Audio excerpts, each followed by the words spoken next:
Walath's perspective. I entered the Terran's home, my heart beating so fast I feel it's in danger of cracking my rib plate. My whiskers swish through the air from anxiety. I walk down the short entry hall, the scent of human habitation, which is not something I feel Full Dive VR did proper justice to, filling my nostrils. Though not unpleasant, the smell is certainly powerful. As I reach the end of the wall on my right, I start in surprise at the man I suddenly see sitting there. He places a metal implement into his mouth and pours it back out before laying it beside another on a round tray. He stands up, revealing himself to be the better part of twice my height. He turns to face me, revealing the claw scars left on his right cheek by my aunt. He dips his flat face to fix me with his piercing, forward-facing purple eyes. I'm suddenly a lot less confident that I'm not going to be killed in this room. Narina's perspective. My besooted husband hurriedly scoops the last few spoonfuls of his breakfast into his mouth without getting any on his Terran green, blue and black clothing, before standing and turning to face the absolutely adorable nervous Bataan girl who's just appeared from the direction of our door and started in surprise upon seeing him. Apologies, Your Highness. He smiles toothlessly. You're a little early than scheduled and you caught me finishing my breakfast. The cute little friend-shaped wombat gibbon in a princess outfit, who I could just eat up for my breakfast, not that I'm stupid enough to say so to her, looks dismayed at my husband's words, answering, My deepest apologies, Representative. I could leave and come back. Nonsense, I interrupt warmly, coming to my husband's side and raising my palm to greet her. We are delighted to receive you presently, and will take your slightly over-prompt arrival as a compliment, Your Highness. She raises a poor hand on the end of a proportionally long and thick arm to match my greeting. The action reveals that she has had the razor-sharp tips of her claws rounded off, removing their ability to act as offensive weapons, the way her aunt used hers to mark my husband's beautiful face. My heart sinks a little at the thought that she might have blunted them for our benefit. Simply not using them to attack us would have been enough. She didn't need to go that far. Unfortunately, the line between submission and friendship is often not as clear-cut as one might like. Many garden worlders very much struggle to understand the notion that Terrans don't need or want friends who are constantly grovelling or bracing themselves for us, or that doing so is actually quite off-putting in Terran culture. Not allowing any of the mild discomfort I just experienced to show on my face or in my voice, I gesture to the lounge area and sweetly suggest, Shall we sit down and begin, Your Highness? Or would you like anything to refresh yourself with beforehand? If you want something we don't have, we can arrange to have it brought here. She frowns and turns her eyes downwards, clearly unwilling, saying, I shouldn't like to impose on your hospitality, Representative and Ambassador Rain. We can... No imposition at all, beams my husband, clearly having seen exactly what I saw, but being just as marginally quicker on the draw than I was. In fact, it would be our pleasure to accommodate you. Please, choose anything you like. Looking back up, hopefully, she hesitates. In that case, would it be all right to have a glass of orange juice? Working how to suppress the way I want to laugh at the humble request, I answer, Of course, Your Highness. If you'll take a seat, I'll bring it to you. Then a thought occurs to me. The UTCIS informs us that this girl has lived her entire life on the Bataan homeworld, which does not allow the import of any Terran goods, meaning she's almost certainly never had orange juice. Have you ever had it before? I ask, as I make my way to the stasis fridge. We may need to just check that there won't be any nasty surprises in introducing citric acid and such to your physiology. I can only imagine how bad it would be if she needed to visit Regen because her snout was half melted by a drink we'd given her on her first visit. I haven't, but I know it's safe for me to drink, she states. With my back to her, I frown slightly, wondering how exactly she knows that. If you're sure, Your Highness, I say, opening the fridge door. My hand reaches out and hovers between the two bottles of citrus juice there are there, as I add, Would you prefer pulp or no pulp? Pulp, please, Ambassador, if that's all right. the adorable girl requests. No problem at all, Your Highness, I say reassuringly, as I smirk and pick up my husband's preferred variety. I shut the door and produce a glass from the cupboard, pouring the juice into it until mostly full and stopping. Would you like ice, Your Highness? Yes, please, Ambassador, she answers. Placing the glass on a little shelf on the front of the fridge door, I press the top button twice. Immediately, the small cubic chamber just above the lip of the glass is filled with water, which is instantly chilled to -40 degrees Celsius, freezing it solid. The ice cube is gently ejected into the drink, followed a moment later by another. I turn and make my way around the kitchen counter to the lounge area.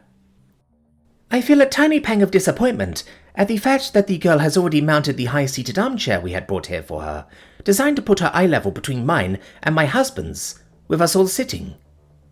I had been looking forward to watching her climb up the steps to it, which I'm sure was extremely adorable. I'll just have to wait to watch her climb back down. I extend the glass to her hand and wait until I can feel she's got a hold of it before I let it go. I round the low coffee table to take a seat next to my husband on the couch. He raises his right ankle to rest atop his left knee, his long thighs keeping his 45cm shoes far away from the front of my dress.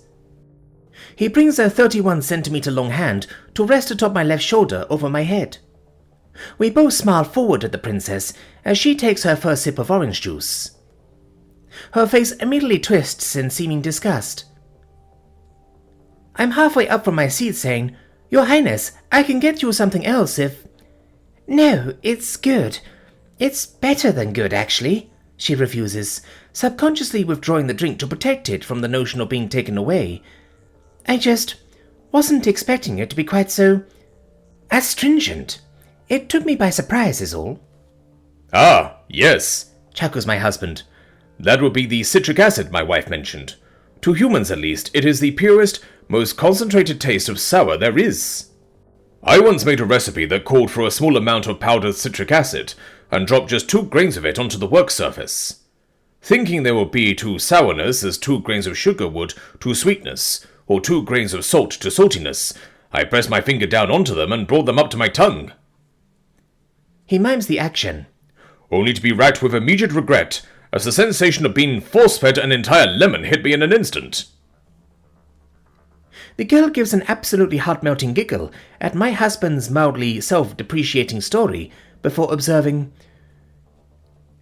It tastes completely different to the way it does in VR. Emitting a sort of imperceptible squeak matched by a very slight tense of her body, her black eyes looking as if they might have swiveled towards us as she freezes mid-sip. I'm sure it would, Your Highness, I say nonchalantly, pretending not to have realized the significance of her letting slip that she has played full dive games that feature Terran orange juice on a world that prohibits the import of any Terran products, physical or digital, but making a note of it to discuss with Nadum after she leaves. Shall we begin now?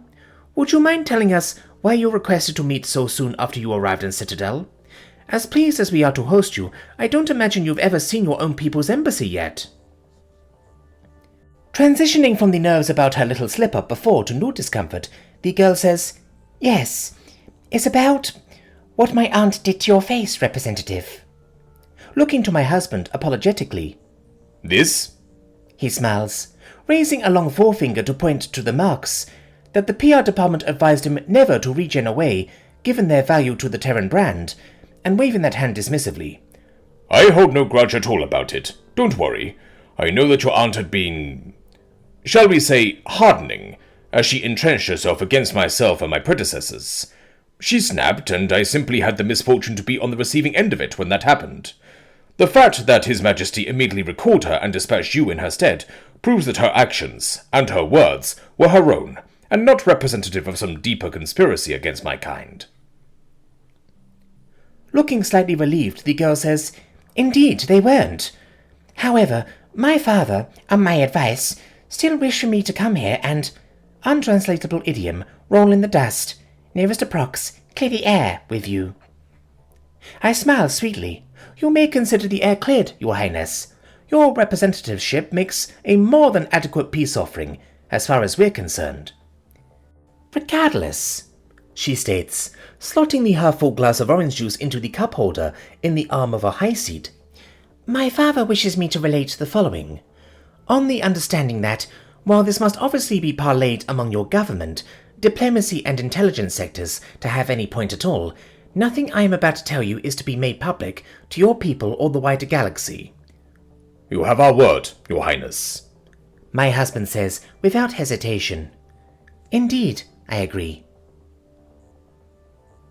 She closes her eyes and leans her stocky torso against the seat back, taking a deep inhale before saying, The Patan Kingdom will begin quietly dismantling its anti-Terran position in the galaxy. My mouth falls open in utter shock, but I manage to force it closed just a moment before the girl opens her eyes again. Please don't expect immediate miracles. My father cannot suddenly announce the wholesale repeal of the trade embargo, the Gaunet restrictions, etc., as doing so would be potentially destabilizing to his rule and might entice one of his cousins to rise in rebellion and press their claim on the throne. However, King Tradholt the 65th of Bata has come to realize that opposing your people for the sake of opposing them serves neither of our people's interests. As the first step of this process, he has instructed me to vote with my conscience on issues that come before us in Parliament. Representative, though that is with the caveat that I can't make this about face in our policy too obvious, so I may sometimes need to vote against your position, even when I don't want to. Over the coming years, trade restrictions will be eased, though it may take decades, if ever, for relations to have normalized to the point where we can allow a Terran ambassador onto Bata. I hope this news pleases you. Both of us in stunned silence. It's several long moments before my normally very suave and witty husband manages to stammer. Yes, indeed it does, Your Highness. If I knew that such a development would come at merely the cost of a few scratches on my cheek, I would gladly submit to them again. 1,000 times. The girl giggles. That won't be necessary, Representative. Then raises her glass of orange juice in a very Terran-looking toast and says, Here's to the start of what I hope to be a long and prosperous relationship. Before bringing it to her lips and taking a sip